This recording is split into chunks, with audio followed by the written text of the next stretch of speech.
है हिम्मत आपको कि राजद के उम्मीदवार के विरुद्ध जो भी साक्ष्य उपलब्ध कराया गया है, प्रेस मीडिया के लोग बता रहे हैं, आप इमीडिएट जांच कराइए और ऐसे लोगों की उम्मीदवारी को खत्म करने के लिए आप पहल कर सकते हैं क्या?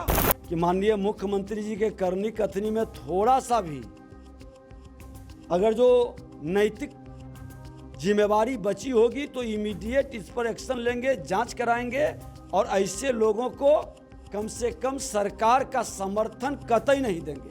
मेरे पास बैठे हुए हैं भाजपा के विरोधी दल के नेता, बिहार विधानसभा के विजय सिन्हा जी। हम इनसे कुछ सवाल है, इनसे पूछते हैं, इनकी प्रतिक्रिया जानते हैं।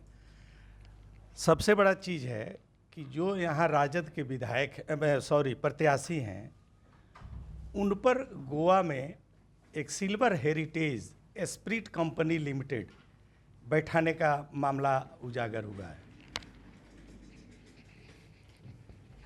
आप जो कर रहे हैं, हम लोगों को भी उसका डिटेल आया है और वो उसमें पार्टनर हैं और उनका माल का सप्लाई बिहार में होता है।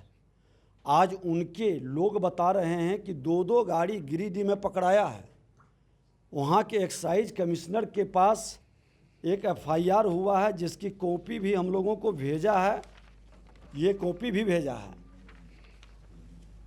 माननीय मुख्यमंत्री नीतीश कुमार जी, आप शराब के मामले में अपने अहंकार को और प्रतिष्ठा को बना के बिहार में एक नए अपराधियों की जमात खड़ा कर दिए और कुछ लोग इस शराब के सप्लाई में अकूत संपत्ति का मालिक बन बैठा है।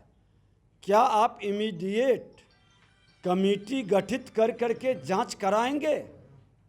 है हिम्मत आपको कि राजद के उम्मीदवार के विरुद्ध जो भी साक्ष्य उपलब्ध कराया गया है, प्रेस मीडिया के लोग बता रहे हैं, आप इमीडिएट जांच कराइए और ऐसे लोगों की उम्मीदवारी को खत्म करने के लिए आप पहल कर सकते हैं क्या?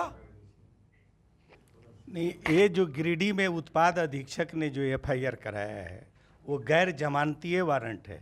2 ट्रक पकड़े गए हैं और 2 करोड़ का माल है और वह अवैध रूप से गोवा से गिरिडीह जा रहा था और एफआईआर ऑलरेडी हो चुका है। इस पर भाजपा क्या करेगी? हम लोग चुनाव आयोग को सारे विषय को देंगे और हम मांग करते हैं कि ऐसे माफियाओं का रद्द हो नामांकन और ऐसे लोग चुनाव लड़ने के लिए अधिकृत नहीं हैं। ये व्यवस्था सरकार को पहल करनी चाहिए।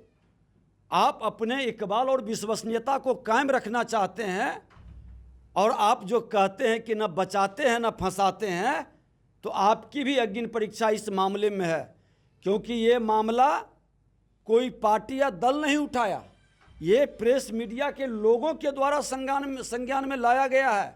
और माननीय मुख्यमंत्री जी, अगर जो आप संज्ञान नहीं लेते हैं, राजद के सामने आत्मसमर्पण और नतमस्तक हो चुके हैं, तो फिर जनता आपको सदा के लिए नतमस्तक कर देगी।